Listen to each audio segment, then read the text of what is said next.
So here we have the Citroen C1 Flare on an 18 plate. I'm going to start off by showing you around the outside of the car, and then we'll hop in and run through some controls on the inside. But from the outside we've got alloy wheels, 5 doors and tinted windows. Let's start off inside the boot and then work our way around the rest of the car from there. So as we approach the boot, it's actually a very decent sized boot. Given the size of the car, it's a really deep boot, so much bigger than you might expect. And we've got 50-50 split folding rear seats, should you wish to increase that space even further. Okay, so we're just going to work our way back round to the front of the car, and then we'll hop in and run through some controls on the inside. But now that we've done a full circle of it, you can see it's in excellent condition the whole way round.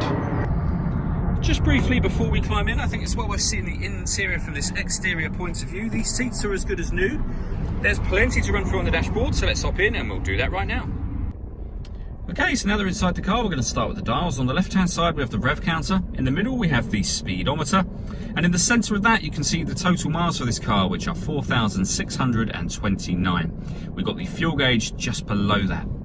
If we back out to the steering wheel, on the left-hand side, we have stereo controls, and on the right-hand side, the ability to answer and end phone calls. That is, of course, once you paired your phone up, and that is done on the touchscreen in the centre here. Hit the phone icon, and then just follow the instructions on screen from there.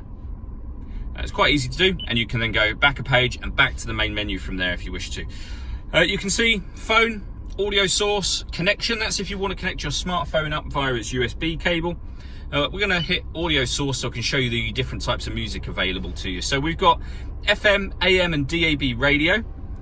You can connect up a USB device, stream your music wirelessly via Bluetooth audio, and it's a bit hard to see because of the sunlight, but just there we've got auxiliary input as well. So plenty of ways to listen to your music. This car's also got a full color reversing camera with guidelines showing you what direction the car is headed in relation to the image that you see on the screen. So it does make it very easy to park. Working our way down, we've got the air conditioning. So fan speed is adjustable with this dial. Temperature on the outer one. You can determine where you'd like the air to be distributed with this dial. And then when you're happy with those settings, air conditioning is off or on. And it's as easy as that. We've got the rear heated screen just there. And this slider along the bottom will determine whether you're recirculating the air that's in the car or bringing in fresh air from outside the car.